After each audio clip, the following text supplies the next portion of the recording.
Pozdravljeni, sem Marja Milič in poslušate MoneyHow, prvi podcast o upravljanju denarja pri nas.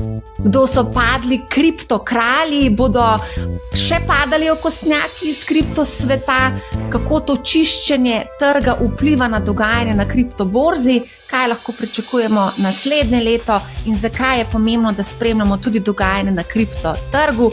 Pred mikrofon sem povabila povratnika na MoneyHow, Nejca Bizjaka iz kriptoborze Bitstamp. Zdravo, Nejc. Živjo. Jaz sem zdaj povedala na začetku v uvodu, da so padli kriptokralji. Tehnično gledano, mogoče so se samo vklicali ali pa so jih celo nekateri mediji vklicali za kralje, ampak zdaj pa vemo, da so bili v bistvu kriminalci oziroma se jih preganja kot kriminalce. Kako ti gledaš na te kriptokralje padle?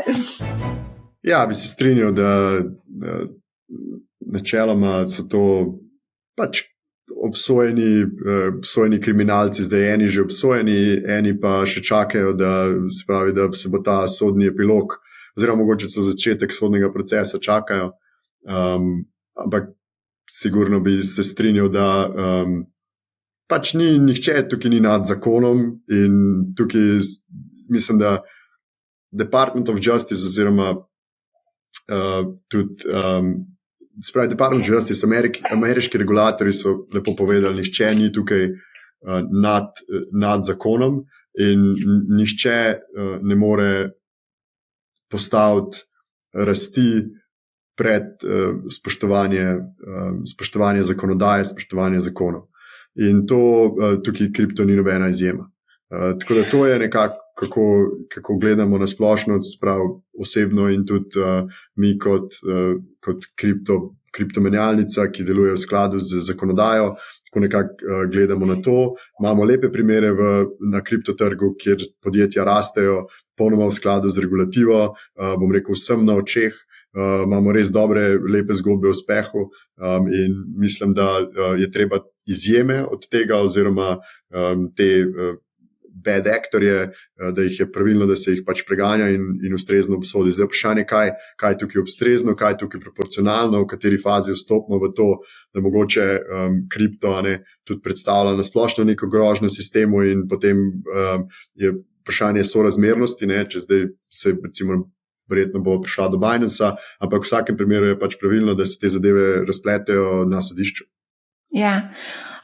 Preden greva na Binance, mogoče bi pa vseeno malo špekulirala, koliko okostnjakov meniš, da je še v omarah in bodo v neki bližnji prihodnosti pač popadali z teh omar? Jaz mislim, da ne prav veliko. Sploh, dajmo reči, ne prav veliko tega, kar vemo v zadnjih, kar smo se naučili v zadnjih 2 letih, veliko negativnih dogodkov ali pa teh, dajmo temu reči, teh impložnov velikih igralcev se je zgodil, je se upadal tudi s tem, ko je recimo cena na kriptotrgu v letu 2022 zanihala krpko navzdol, kar je tudi izpostavilo to, da je bilo v sistemu precej finančnega vzvoda, ljudje so si precej veliko izposojali na neke v neskladju s praksami, ki bi veljale za običajna neka posojila,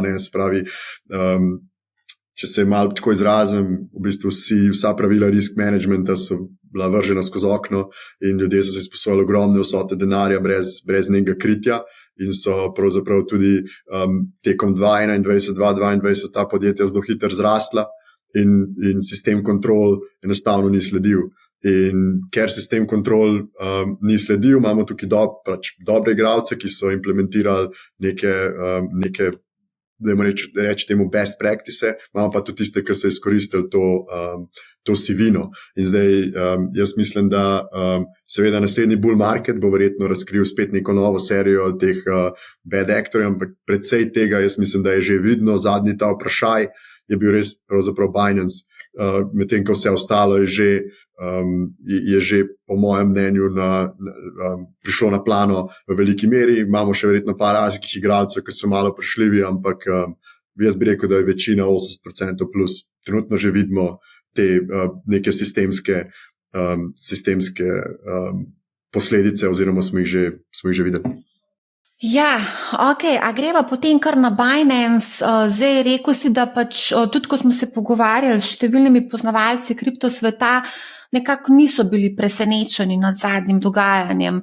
Vsi ste nekako to že opozarjali, govorili o tem, ampak enostavno ni bilo nekih očitno dokazov, da bi lahko nekako stisnili v kot ustanovitla in pa konec koncev vse, kar se pač dogajalo v konec koncev vezano na Binance. Ja, res je. Ne? Amerika je tukaj uspela vzpostaviti svojo jurisdikcijo preko tega, da je Binance, se pravi, čisto historično, ne, Binance je najprej obstajal Binance, potem pa začel obstajati Binance US, ta njihova ameriška entiteta. In dajmo še reči, v času kriptodivjega zahoda 2017, 2018, 2019 in proti koncu zadnjega bull runa je Binance se pravi, dopustil oziroma se pravi, onboardal na svojo platformo veliko število ameriških uporabnikov. In potem s tem, ko so prišla nova pravila v veljavo glede kripta v Ameriki, se oni niso ustrezno registrirali oziroma ustrezno regulirali, a ne, to je ta Money Service Business License oziroma Money Transmitter License. V osnovi oni tega niso naredili in so kljub temu, da bi oni morali ali prenesti vse te uporabnike na ameriško entiteto, ali pa jih offboardati, se pravi, jih pravzaprav terminirati. Oni tega niso naredili.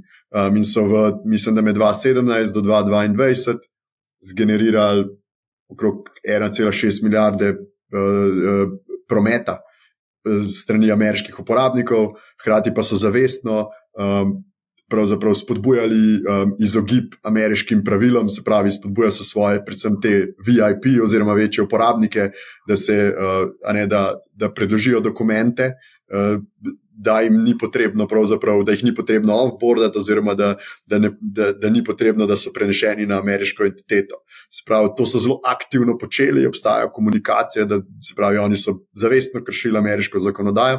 Hkrati so pa omogočili tem uporabnikom zaradi odsotnosti vseh pravil za preprečevanje pranja denarja in financiranja terorizma interakcijo ameriških uporabnikov konkretno z Iranom. Okrog 900 milijonov prometa je bilo narejen z uporabniki Binance, ki so se pravi, ki prihajajo iz Irana, ki vemo, da je tarča ameriških sankcij.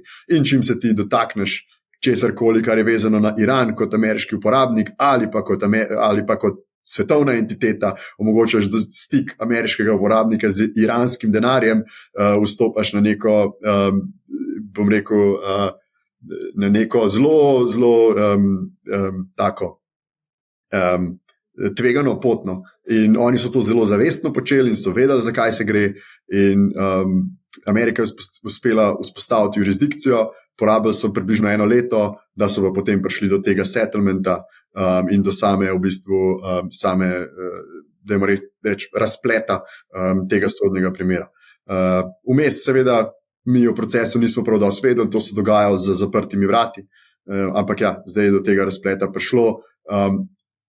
Veliko igralcev, mi v kriptu, pač vedlo se je, ne, da compliance, regulativa, to stane precej denarja, to je velika investicija, da lahko to vzdržuješ, da lahko to vzpostaviš in vzdržuješ.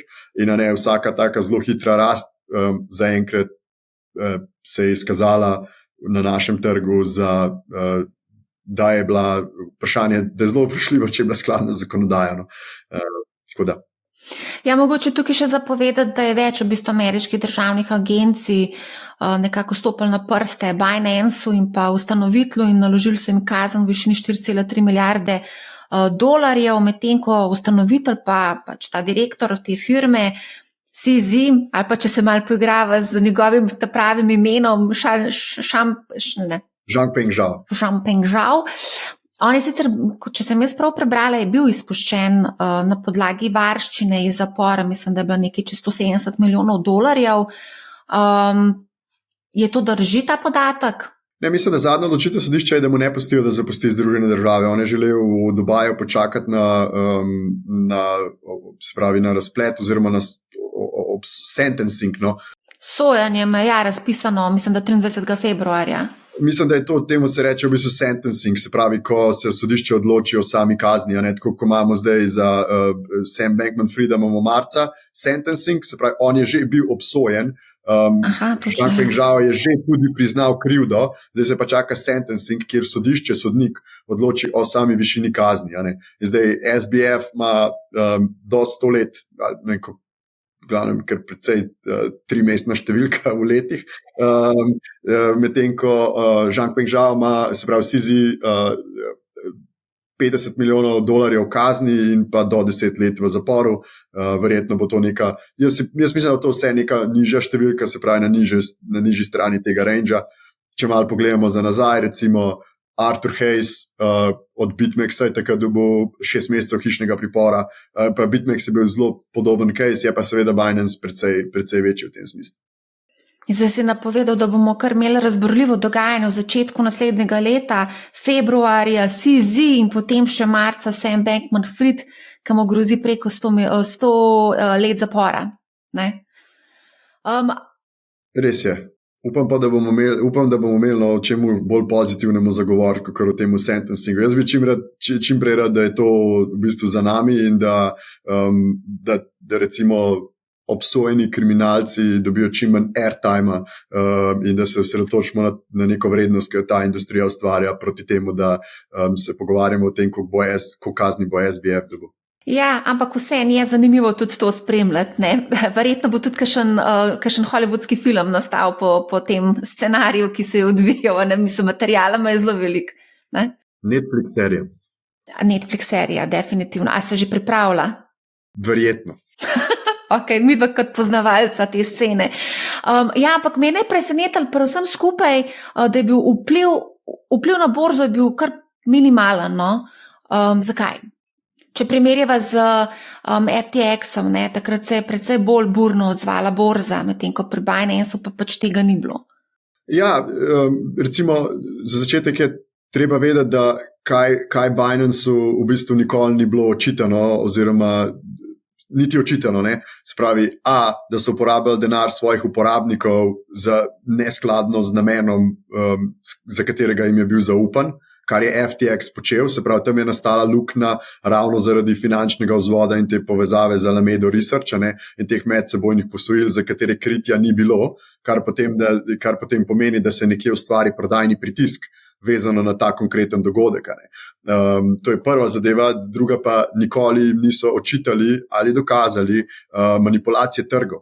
Se pravi, da bi se na Binance-u kaj takega odvijali, da so oni manipulirali trg ali umetno pravzaprav zviševali ceno. Zdaj, in se pravi, tukaj ne gre za nobeno stanje insolvence.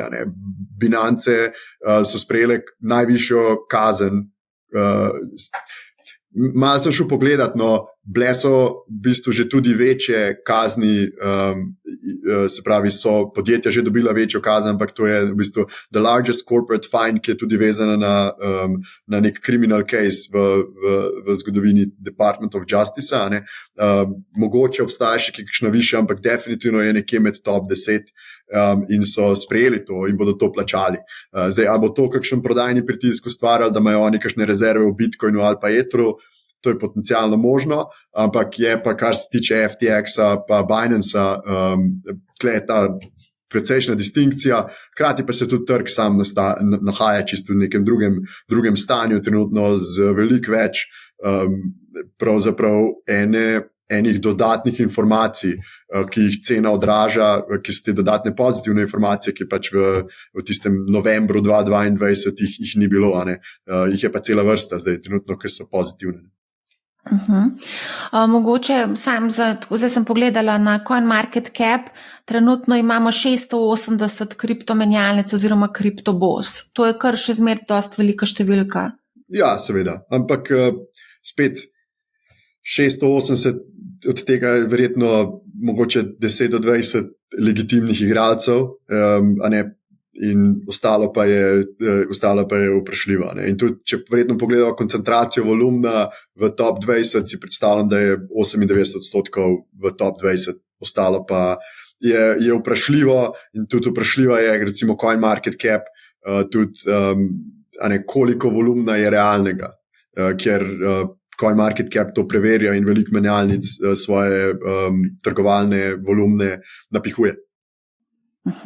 Zanimivo. Mogoče še ena aktualna novica, ravno včeraj je bila objavljena, in sicer Črnogorsko višje sodišče je izročilo kriptopodjetnika do Quana. Mogoče lahko še kaj o tem poveva, kdo sploh je, kaj se je zgodilo tle po regiji, se je precej skrival, bil je v Srbiji, potem v Črni Gori in zdaj so se odločili, da ga bodo izročili. Ne vemo pa čistočno, kje bo potekalo sojenje, ali v Ameriki ali v Južni Koreji.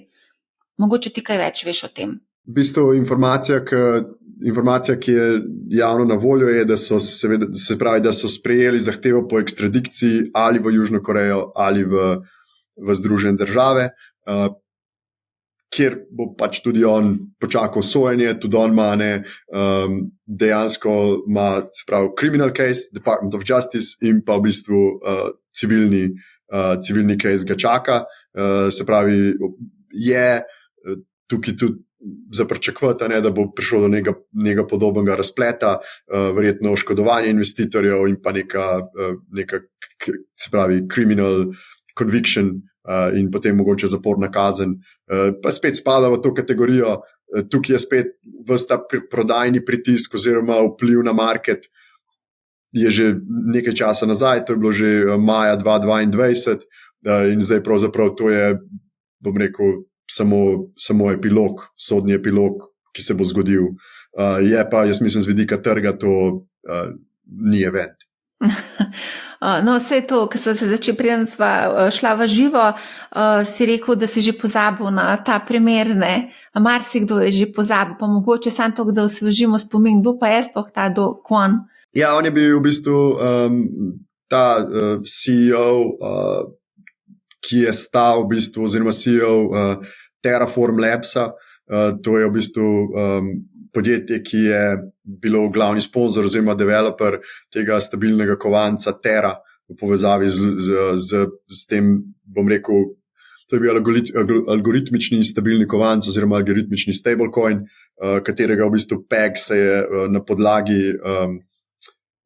podlagi aktivnosti večjih teh akterjev na trgu se je zlomil, in je veliko ljudi izgubilo veliko denarja takrat maja, in je to povzročilo tudi precej, kako bi temu rekel, contagiona v samem kriptosvetu, tudi cela cena Bitcoina je takrat, mislim, kar zgrmela, oziroma cel kriptotrg je kar pošteno padel v vrednosti, in to je bil nekako mogoče začetek konca tistega bull runa leta 2021, ki je potem nekako se mogoče res razpletel se pravi, stečajem FTX-a novembra 2022.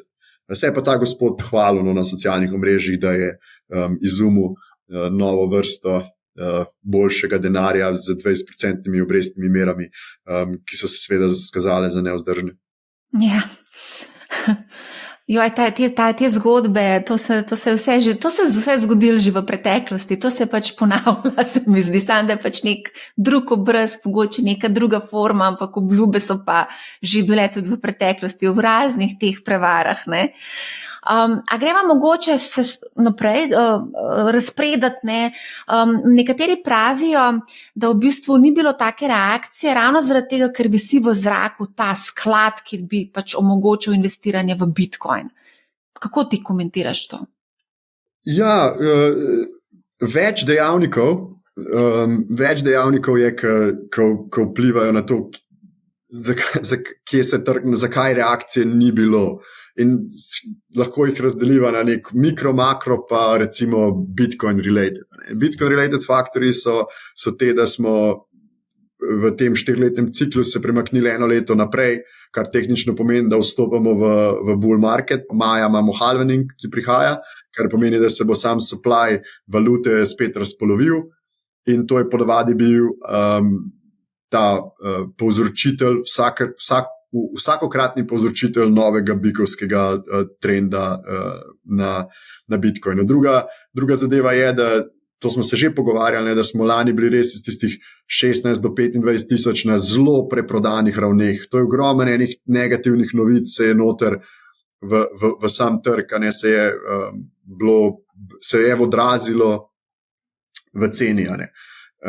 Potem pa splošna makroslika, to je zelo pomembno. To smo se veliko pogovarjali, kako se Bitcoin obnaša v recesiji in tako naprej. Zame je bolj pomembno vprašanje, kako se Bitcoin obnaša kot bearer asset, ki ne prinaša nobenih, ne nosi obresti, se pravi, da je nekaj, kar je podobno zlatu, kako se obnaša v obdobju, ki ima pozitivne realne obrestne mere. In vidimo, da je v bistvu in Bitcoin in zlato se relativno pozitivno, zelo pozitivno v resnici obnašata kljub visokim v bistvu obrestnim meram. In to je bil nekako en tak zanimiv test. Vidimo tudi, dogaja se relativno dekorelacija od delniških trgov, se je začela dogajati. Spet, ta trend ni dokončen, ampak je definitivno, se pravi, Bitcoin ubira neko svojo pot. Spet, količina denarja v obtoku še zmeraj ostaja visoka, M2 money supply ostaja visok, kar pomeni, da to je ponavadi za risk assete pozitivno. In M2 money supply verjetno bo ostal visok, ker centralne banke nimajo izhoda, nimajo vzvoda, kot eventualno spet začeti s to v bistvu accommodating monetary policy. In zdaj smo proti koncu tega cikla zaostrovanja monetarne politike, mogoče gremo še 20% gor zaostrovanje monetarne politike, ampak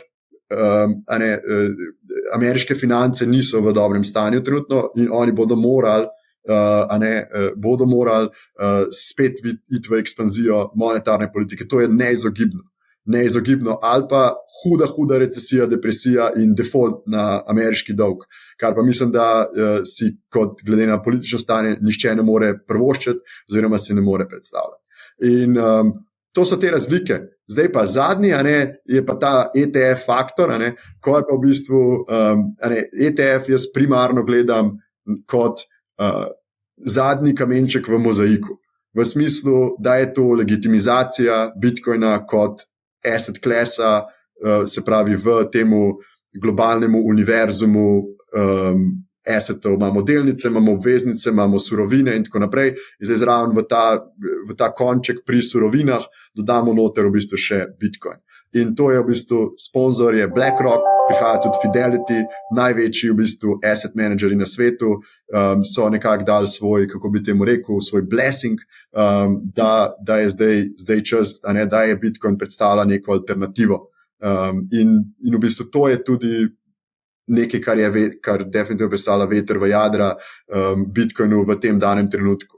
Zaradi tega, ker ta ETF bodo odprl dostop do Bitcoina velikemu bazenu kapitala. Zdaj, ko praviš, da BlackRock in Fidelity sta v bistvu dala blessing ETF-u, ampak blessing mora dati pa Gensler, ne? Ja, res je, ampak pravzaprav to, spet več faktorjev, ampak prvi je, da finance in politika grejo z roko v roki v Ameriki. To pomeni, da ko gre Larry Fink iz BlackRocka na CNBC in reče, Bitcoin predstavlja alternativo, že v Washingtonu so že potekajo pogovori, da bo počasi čas, da tudi Amerika obrne list in odobri Bitcoin ETF, kot se pravi Bitcoin spot ETF, če smo natančni, kot nek finančni instrument. Zaradi tega, ker trenutno obstaja futures Bitcoin ETF že obstaja, ETF spot v Evropi že obstaja. In pravzaprav ne obstaja nek dober argument, zakaj Bitcoin spot ETF ne bi obstajal. Trenutno v bistvu glavni argument proti Bitcoin spot ETF-u je bil, da je trg premajhen, pa da je trg preveč v bistvu manipuliran, se pravi, da je offshore. Zdaj smo še Binance obsodili, ki je v bistvu največji offshore market, se pravi, še to oviro mogoče, pa ta argument smo nekako spravili s poti. Zdaj bo počasi že in v bistvu Coinbase zdaj tudi prihaja full od spredje kot ameriški player, eden izmed največjih trgov, ki bo tudi bil custodian in tega spot ETF-a in počasi te ovire ali pa te argumenti proti so odpadali. In je bolj vprašanje časa, se pravi, kdaj se bo to zgodilo, ali bo to v naslednjih 45 dneh, ali mogoče v naslednjih 60-90 dneh, ampak ni pa vprašanje, ali bo do tega prišlo. Ali bo potem kripto, Bitcoin obdavčen? Bomo plačevali kapitalski dobiček? Davek na kapitalski dobiček, sorry. Ja, Američani ga že plačujejo, pri nas pa mislim, da je bil nekaj časa v igri nek zakon, ki bi. Zdaj se večkrat že ne spomnim točno, kako je to bilo skonstruirano, ampak obstaja že nek predlog zakona, kjer bi se, mislim, dobički od kriptovalut obdavčali po neki 10% stopni. Ni to spadalo v kapital, se pravi, mislim, da ni bil plan, da se to enači s finančnimi instrumenti, ni bilo te cedularne 25-20 variante. Ampak bil je pa nek predlog zakona. Ali zdaj, se pravi, če boste kupili Bitcoin ETF, seveda boste obdavčeni, kot da ste naredili investicijo v finančne instrumente, če boste pa spot kupovali, pa ne boste. Kakšna pa je obdavčitev v Ameriki? Dobro vprašanje, pa ne vem točno, je pa izjemno kompleksna, kar se tiče same višine, ne vem, je pa izjemno kompleksna zaradi tega, ker v bistvu se obdavčujejo tudi nerealizirani dobički do določene mere in je zelo kompleksna davčna napoved, vse tiste transakcije treba poročati in potem nekako IRS pride do tega izračuna. Zaenkrat pa še ne vem. Prej si omenil, da se dogaja dekorelacija z Nasdaqom, predvidevam, ponovadi se povezovali kripto pa Nasdaq. Kje ti to vidiš? Ker namreč recimo zdaj z vzponom umetne inteligence se mi zdi, da je to nekako spet se povezalo. Ja, tukaj spet treba ločiti Bitcoin in ostale kriptovalute.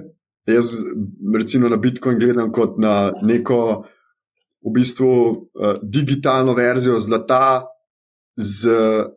ki ima v bistvu karakteristike tega, da je precej bolj uporabno kot nek settlement sistem, kot nek denar. Se pravi, če gledamo na zlato kot nek kos kovine, ki nekje sedi in načeloma drži vrednost, ampak je izjemno slabo za recimo kakršenkoli settlement, izjemno slaba prenosljivost. Z njim se pravzaprav da lahko z zlatom karkoli narediva, če si ga midva izmenjava, da v bistvu ugotoviva pristnost, morava ga stopiti pa nazaj skupaj v palco sestaviti, pravzaprav, da lahko rečemo, to pa res je to pristno zlato. In načeloma sedi v sefih, teh sefov ne zapusti, in zato se je v bistvu zgodila na zlatu ta abstrakcija, se pravi, da smo šli en nivo više v smislu denarja, da se vsa trgovina dogaja nad zlatom, ko je bil ta gold standard, medtem ko zlato v bistvu sedi v sefih.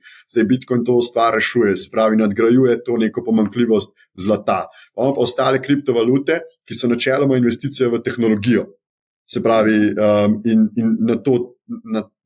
na to tudi tako gledam. Se pravi, to je investicija v blockchain tehnologijo. Zdaj, blockchain tehnologija v določeni meri ima lahko neke povezave z AI, ampak hkrati pa, če pogledamo Nasdaq, to je investicija v tehnologijo in v sam AI. In zdaj, investment thesis tukaj je za Bitcoin je malo drugačen, kot za recimo investicijo v Nasdaq ali pa investicijo v Solano.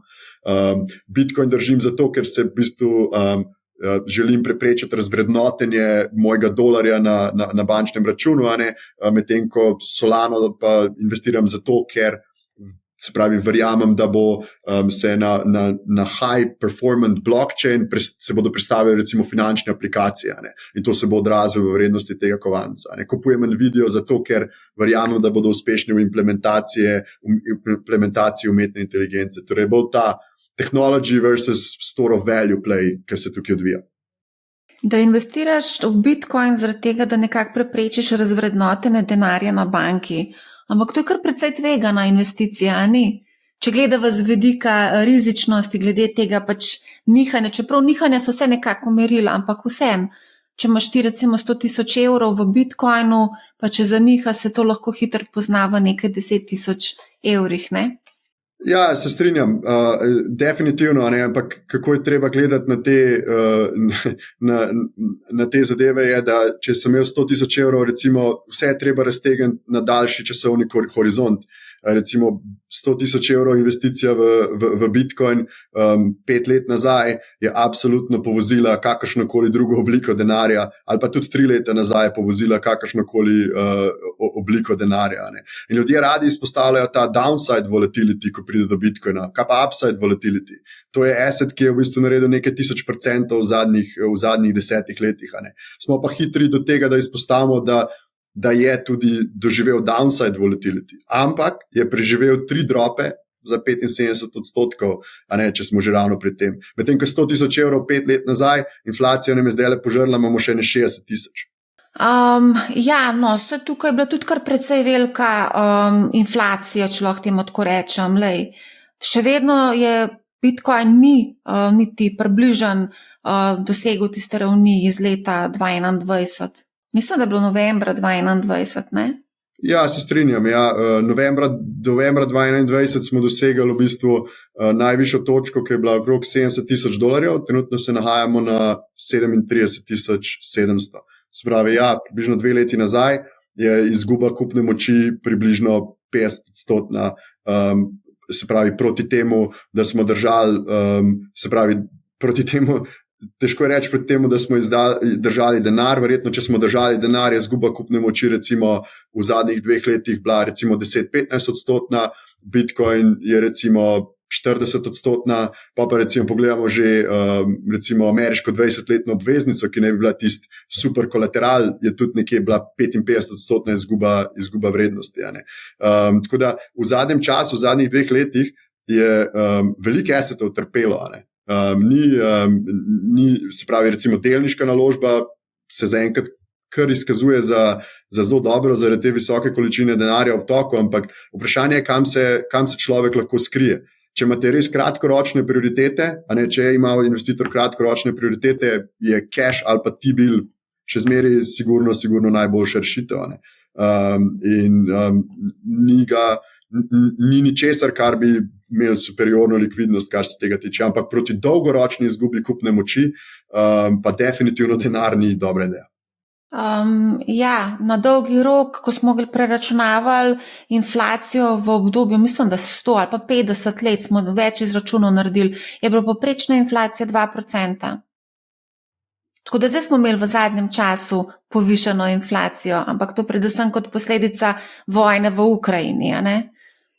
Tako da ne moramo zdaj, to je malo izkrivljeno, kar se pač načeloma tako predstavlja, ampak dejstvo pa je, ko govorimo o dolgoročnem investiranju, je bilo 2-3%. Se pravi, 2-3% inflacija, pa ekspanzija monetarne baze nekje 6%, ne? Se pravi, količina samega denarja v obtoku. Treba tudi vedeti, da CPI kot inflacija je mečkanje zavajajoča, ne? Zaradi tega, ker ga skozi zgodovinsko periodo potegnemo, elementi CPI-ja se med sabo menjajo.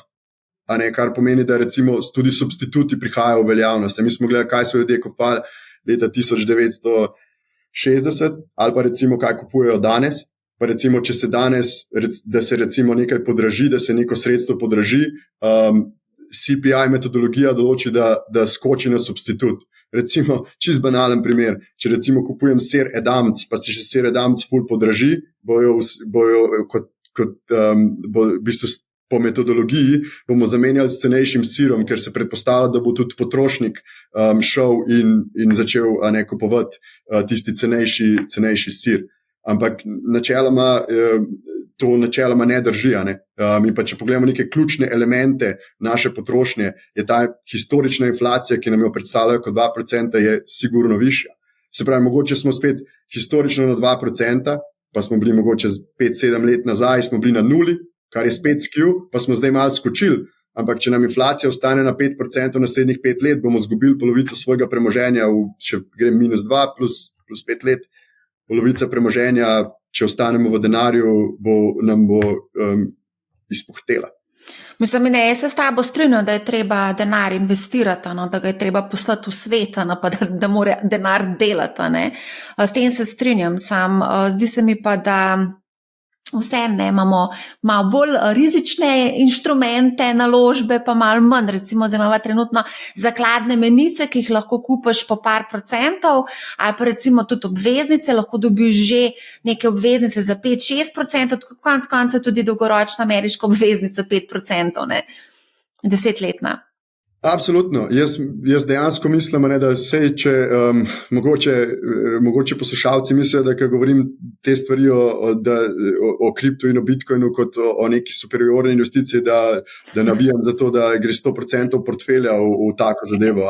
Ampak portfelj se samo malo premika. Jaz mislim 60% delnice, če ne v višjem odstotku, 20% verjetno v eni fazi obveznice bo zdaj pač prišel res historično lepi donosi na obvezniških trgih, ampak pa ta, glede na environment, na katerem se nahajajo, pa teh 20 ostalih odstotkov, ok, nekaj je cash, ampak je na 10% so verjetno surovine, kjer pa pač predstavlja noter v tej košarci, gre pa lahko tudi pogledati Bitcoin kot neko alternativo. In zdaj, če imamo 100 trilijonov assetov na svetu, se potem 1-2% recimo pol predstavlja tudi v take naložbe. In to pomeni precej veliko rast. Ampak spet, mislim, da je recimo Bitcoin dobil kot tak precej ene negativne stigme kot tvegana naložba. Mislim, da je lahko, da ima svoje mesto v portfeljih in se splača vložiti čas in malo, bom rekel, pogledati malo z vidika monetarne teorije in tako naprej, da je res nekaj, kar je precej zanimivo za naslednjih recimo 10-20 let kot investicijska opcija. Ja, vse kar nekaj zanimivih stvari si tudi v bistvu povedal, kaj nas čaka naslednje leto, halvening in pa seveda vsi so v pričakovanju tega ETF-a. Nekaj se omenja tudi, da bi obstajal potencialno tudi Ether spot ETF. Ali to tudi drži? Ja, drži. BlackRock je to že tudi prijavil pri SEC-u, tako da bo eventualno tudi to pričakujemo. Ja, a greva pogledati, če kaj nas čaka v prihodnosti. Mogoče zdaj dotakniti se morava še regulacije, zdaj mene je zanimivo to, zdaj s to regulacijo se pa zdi, da se tudi izgublja ta anonimnost, po kateri v bistvu vsi hrepenijo. Ne vem, če si kaj spremljal, v Sloveniji se je zgodila ena pobuda in sicer za vpis gotovine v ustavo, ker ljudje želijo ohraniti to anonimnost. Zdaj pa, če bi recimo kripto bil reguliran, verjetno tudi videli smo pri Binance-u, bodo določen del so pristali na to, da bodo lahko državni organi imeli nek pogled v njihov portfelj, ali točno, ne vem točno kaj, to boš ti več vedel povedati. Ja, Binance je pristal na v bistvu compliance monitoring program, independent, se pravi, imaš neko tretjo osebo znotraj firme, ki nadzoruje, da ti izvajaš vse zaveze, ki si jih skupaj sprejel na podlagi tega plea bargaina, se pravi na podlagi tega dogovora o priznanju krivde. Tako da to je to, kar se tiče, ja, to je dvorezni meč, absolutno. Ko govorimo o ETF-u, ko govorimo o dodatni regulaciji, to pomeni, da je v bistvu se ta, kako bi temu rekel, ta pravi libertarian spirit kriptovalut se počasi izgublja.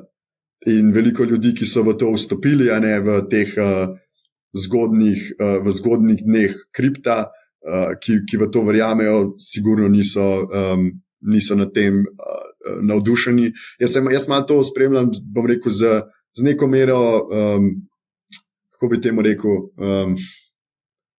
z neko mero, tako malo je, kako si rekla, malo je tak dvorezni meč, malo, kako bi temu rekel, v lastno skledo pluvamo, za več regulacije se prizadevamo, hkrati pa se zavedamo, da nam bo to prinesel nekaj, kar bo pravzaprav mogoče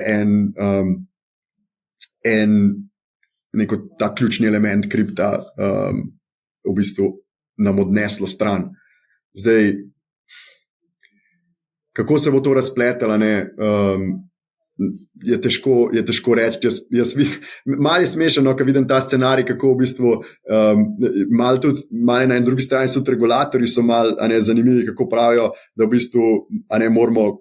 V eni fazi je bilo, moramo kripto prepovedati, moramo kripto, bolj ga je treba regulirati in tako naprej. Ampak hkrati blockchain sam po sebi je veliko bolj transparentno sredstvo prenašanja vrednosti, kot je recimo bančni sistem.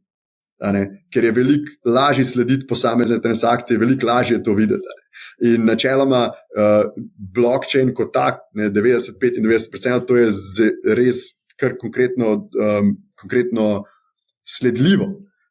In v bistvu načeloma bi regulatorji ne bi bilo nesmiselno, če bi pač to pozdravili, in to mi je bilo malo narobe svet je bil v eni fazi. Ampak v vsakem primeru bottom line, več regulacije se pričakuje, verjetno te igravci oziroma te zgodni, tisti, ki so v trg vstopili zgodaj iz periferije, mogoče nekateri bodo šli na neke bolj obskurne projekte, bodo mogoče zapustili Bitcoin projekt, bodo pogledali v druge konce ekosistema, ki so še zmeraj, manj razviti ali pa bolj v senci.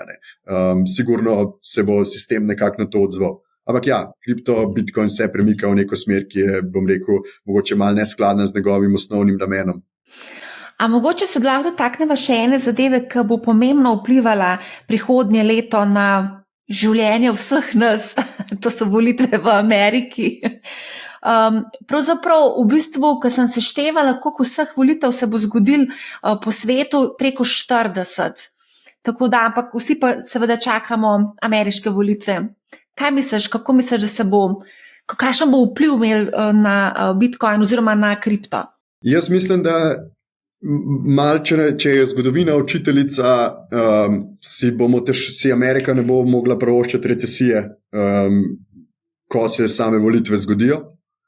Se pravi, bi neko ekonomsko stanje, ekonomski performance bo moral biti relativno soliden, zato da lahko demokrati imajo možnost, da ne izgubijo volitev. Se pravi, kaj to pomeni z vidika neke monetarne politike?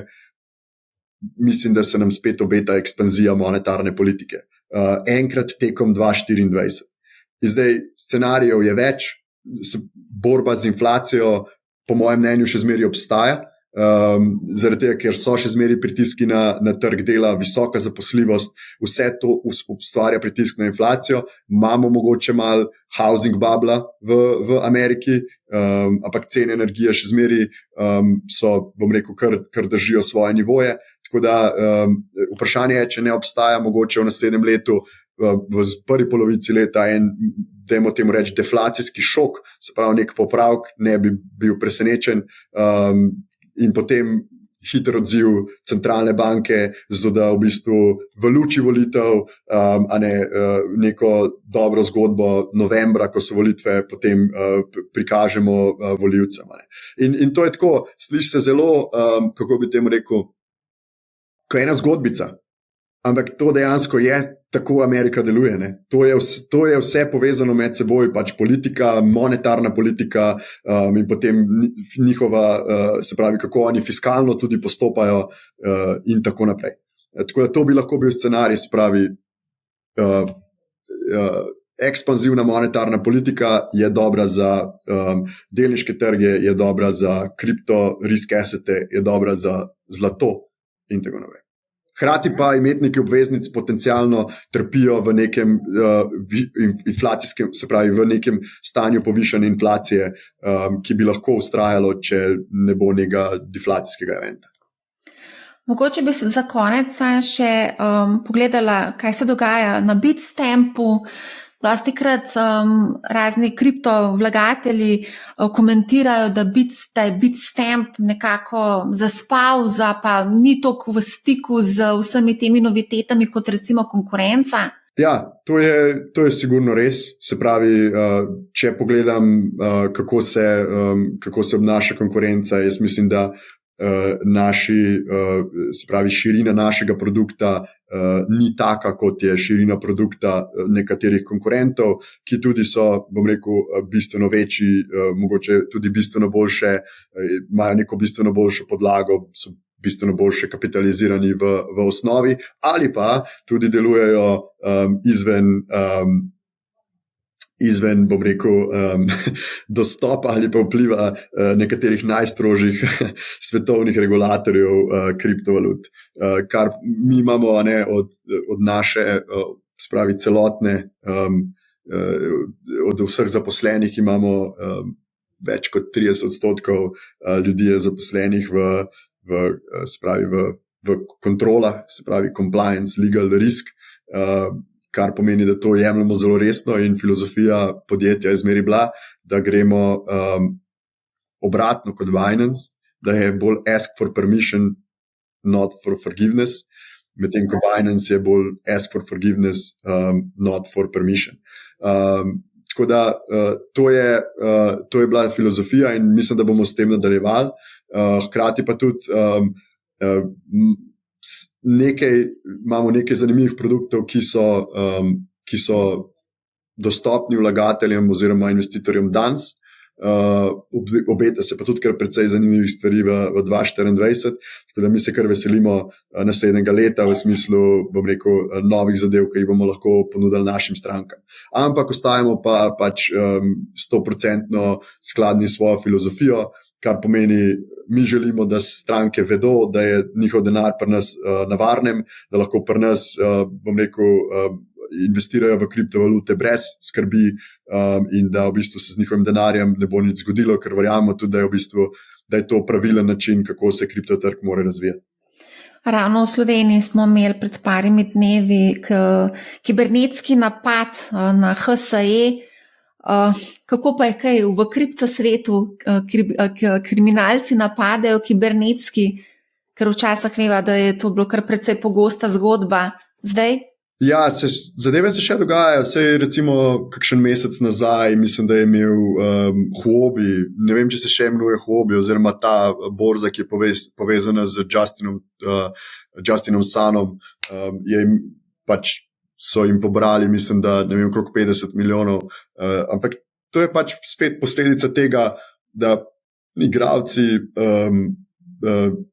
rastejo offshore, brez nekih kontrol, kako je treba sredstvi strank ravnati, imajo ta sredstva strank skupaj s sredstvi podjetja v nekih denarnicah, ki ne izpolnjujejo osnovnih standardov, kar se tiče, kdo lahko do njih dostopa, na kakšen način lahko do njih dostopa, ali so ta sredstva na kakršenkoli način zavarovana pred krajo, pred hekom, pred nekim, bom rekel, zelo namernim obnašanjem insiderjev, in tako naprej. Mi imamo izjemno stroge kontrole, kar se tega tiče, sodelujemo z nekaterimi, bom rekel, najbolj razvitimi custodiani oziroma temi skrbniki sredstev v kriptu nasploh in je v bistvu firma postavljena, se pravi, sami temelji so v bistvu varnost sredstev naših strank.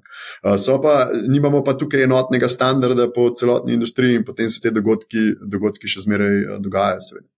A lahko majčkeno še skočiva samo na hitrico na naš Discord kanal?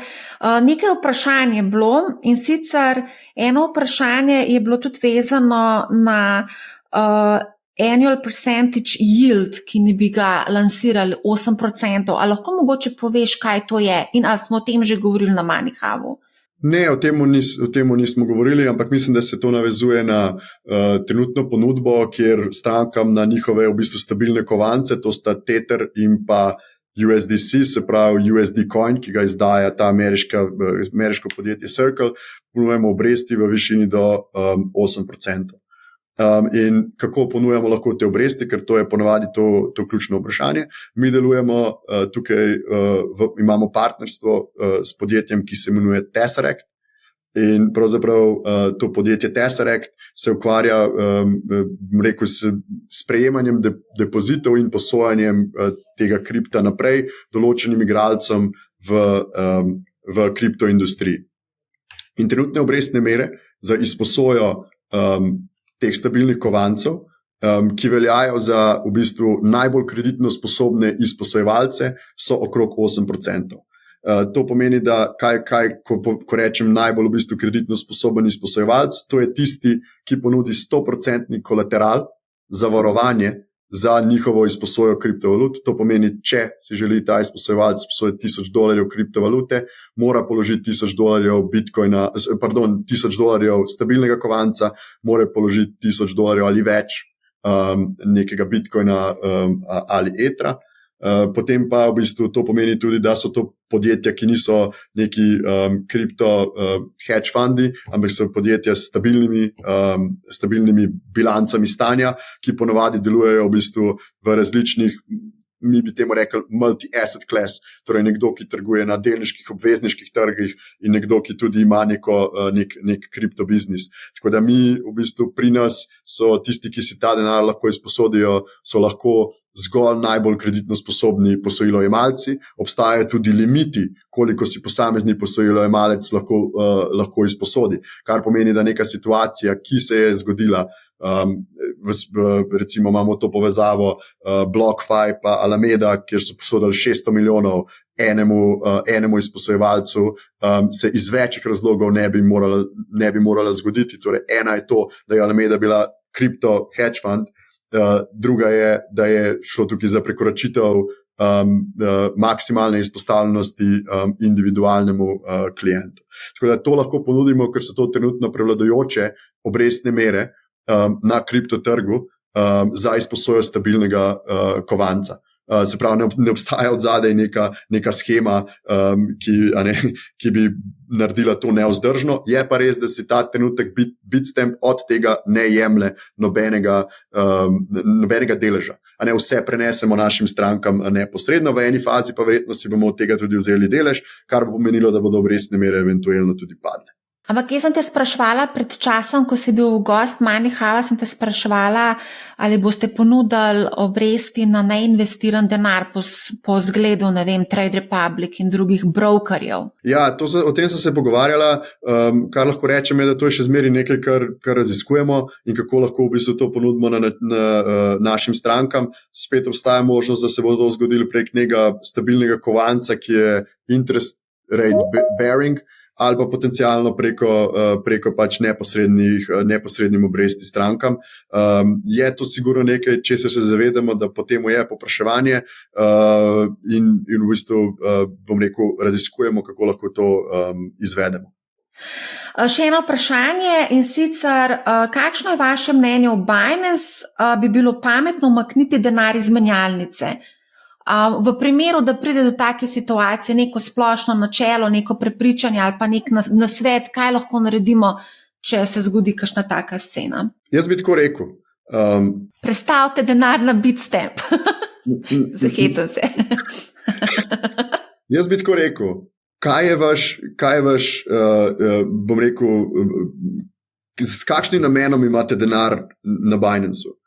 A so to vaši prihranki, ki jih želite čez 10 let še zmeri jih imeti neki, to so neki relativno, dajmo temu reči, za kripto nerizične naložbe in tam držite Bitcoin in Ethereum in tega ne dotikate in ne tradete, prestavite dol iz Binance-a. Če ste trader, pa pač gre za nek trading account, pa pač je to neko aktivno upravljanje nekih, bom rekel, nekega long taila, nekih kovancev. Razmislite, če ima kakšna borza, kot je varianta, ne vem, Coinbase ali pa Kraken ali pa potencialno Bitstamp podobno ponudbo kovancev.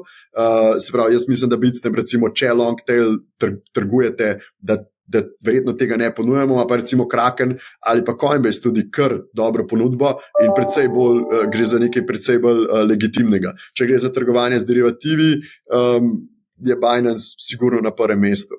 Se pravi, jaz mislim, da obstajajo slabši igralci kot Binance, kar se tiče kapitalizacije, kar se tiče, se pravi, bi rekel tega, kako časa je to podjetje že aktivno in kako veliko je zaenkrat dokazal za to, da bi uporabljali sredstva strank za neskladno z namenom, za katere jim je bil zaupan. Ni, ampak vprašanje je, jaz 10 let Bitcoina sigurno ne bi držal na Binance.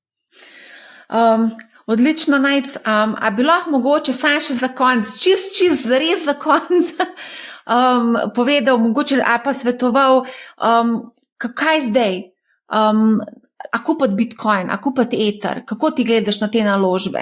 Dobro, ti zdaj to prodajaš, ti si zdaj v funkciji tukaj predstavnika kriptoborze, ampak recimo neka k tveganju poprečno nagnjena oseba, kako bi ti recimo taki osebi svetoval, glede na to, da je cel kup nekih novosti za marsikoga, ko bo poslušal to epizodo, ne bo razumel kar nekaj stvari. Ja, jaz mislim, da če pogledamo splošne makro dejavnike in stanje na makrotrgu, globalnih finančnih trgih, predstavlja kripto, pa spet druge stvari bodo, imamo bolj in manj zrele investicije v kripto, in tiste bolj zrele, po mojem mnenju manj tveganje, sta recimo Bitcoin in Ethereum. In recimo, da je Ethereum, pa mogoče še par teh layer one tehnologij, da so investicije v tehnologijo, medtem ko je Bitcoin investicija v to, da v bistvu ohranjanje kupne moči. Jaz mislim, da v nekem omejenem obsegu bi to bilo razumno, da je del vsakega portfelja za naslednjih 10 let, glede na to, kje se nahajamo v makrociklu. In to pomeni, ne vem, a je to odvisno od vašega namena investiranja, a je to 2%, a je to 5%, kolikorkoli že pač to je, ampak pač razumno. Ne? In mislim pa, da je potencijala tukaj veliko in da pravzaprav je smiselno imeti nek positioning. Mogoče je tudi smiselno, da se bi večji akterji nekako združili in organizirali nekaj izobraževanja, ker tukaj je pomembna tudi v bistvu ta osnova, v bistvu razumevanje osnovnih pojmov, ne. Čeprav zelo veliko je tega tudi na YouTubeu pa na TikToku, vse vem, ampak vseeno, marsikdo pa potrebuje na take izobraževanje. Ne? Problem je, ker če gremo na YouTube pa na TikTok, v bistvu, da hitro prestopimo tisto mejo, ko nekaj postane izobraževanje, pa postane nekaj v bistvu nek hrup, nek noise, ne? In v bistvu tudi potem to ljudi tudi posrka, tam je ogromno prevara, ne? In to je mal problematično. Ampak treba se obrniti pač proti nekim legitimnim akterjem, ne? Če vas zanimajo osnovni pojmi o kriptovalutah, na strani od Bitstamp pa je nek learn center, kjer se lahko naučite osnovnih pojmov, Kraken ima podobno stvar, Coinbase ima podobno stvar in se da pogledati te zadeve, se da pač poučiti iz nekih legitimnih virov. Tako da to je dostopno sigurno že danes. Ampak moramo pa pač si vsi prizadevati, da spravi, ki smo v tej industriji, da se ljudje izobrazijo in da razumejo, da to ni samo neko, kako bi rekel, ni samo prevara, ni samo ni neka megla, ampak gre za res neko iz vidika makra, neko res zanimivo, da ne rečem historično priložnost. Zato, ker priljubljenost kripta med mladimi je kar precej upadla, sploh med tistimi zelo mladimi. No? Srednja in osnovna šola tega sploh ni več nobenega zanimanja. Študenti pa tudi mogoče zdaj želijo malo bolj svet borze spoznati kot pa kripta. A veš, kako... Vse vem, kako je. Konec 2024, 2025, še enkrat naredi to anketo. In sem prepričan, da bodo rezultati drugačni. Nažalost je tako, da ljudje smo ciklična bitja. Smo, ja. Najlepša hvala za odlično debato. Hvala tebi. Hvala tudi vsem, ki ste se vzeli čas in jo poslušali. Poslušajte Money How, ne bo vam žal in lep pozdrav.